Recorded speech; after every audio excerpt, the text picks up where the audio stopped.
السلام عليكم ورحمة الله وبركاته. بسم الله الرحمن الرحيم. اللهم صل وسلم وبارك على الحبيب المصطفى صلى الله عليه وسلم.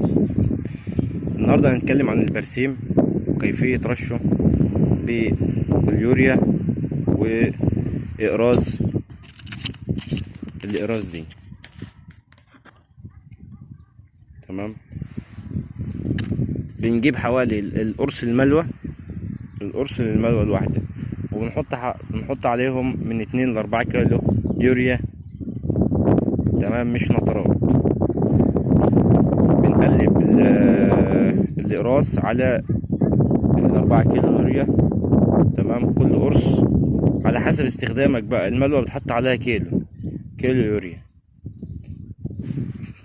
طبعا انا مجهز الكيماوي ومجهز الإقراص، لان الإقراص بتبقى جامدة بكسرها. تمام، وبقلب. البرسيم ده عمره من 5-6 ايام. تمام، ده اللي هيترش ان شاء الله النهارده بالإقراص والكيماوي اليوريا. تمام، ان شاء الله النهارده 2/1 باذن الله وامر الله. تشوف النتيجه ان شاء الله بعد 25 يوم بامر الله. حاجه كويسه ومشرفه جدا. ده لان ضعف الاراضي ضعيفه من قله السباخ العضوي والصور والكلام من ده. انا كده جهزت الكيماوي بالإقراص واتاكدت ان هم دابوا كويس وعبيت الموتور ان شاء الله، وهنبدا نرشهم باذن الله. بسم الله الرحمن الرحيم.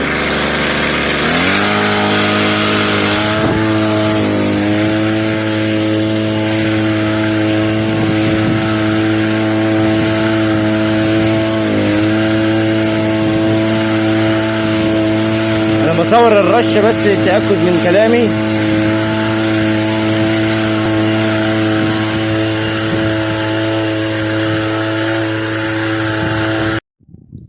البرسيم ده برضو مرشوش بالإقراص واليوريا. ما شاء الله ما شاء الله ما شاء الله. ده عمر 27 يوم ما شاء الله. الجدل حوالي اكتر من متر اهو، وفي تخانة. تمام، مفيش منه اي اضرار على المواشي. تمام، ما شاء الله.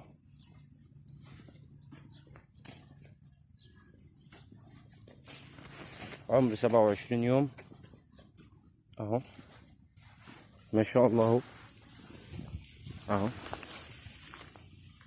جدل تخين بيرفع في زيادة الرش ده، بيرفع في زيادة انتاج البرسيم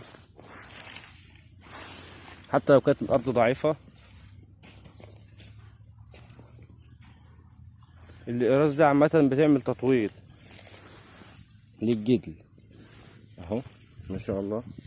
عمر 27 يوم. ومع ان الجو الشهر ده اللي هو شهر طوبة، التلجة بتأثر على البرسيم جامد، على النوة. دي حاجة معروفة من قديم الأزل يعني اهو. بسم الله ما شاء الله. جدل الربة هنا عمري 25 يوم، من 25 يوم ل 30 يوم اهو، ما شاء الله. جدل الربة اكتر من 1.20 سنتي. تخانة ايه ما شاء الله ايه. تمام، ده مرشوشة بالإقراص واليوريا. ما شاء الله ما شاء الله. واوريكم ارض تانية محشوشة معايا في نفس الميعاد اهي جنبي بالظبط. جد الربة ما يعديش النص متر اهو، 50 سنتي اهو. والجدل رفيع. الإقراص دي بتستخدم في جميع المحاصيل، في الغلة وفي الرز وفي الذرة وفي جميع المحاصيل عادي. دي بتعمل على نمو الجدل على الارتفاع، بتسرع الارتفاع. واليوريا بتعمل في تخانة الجدل، لأنها بتعمل تراكم في النيتروجين في التربة.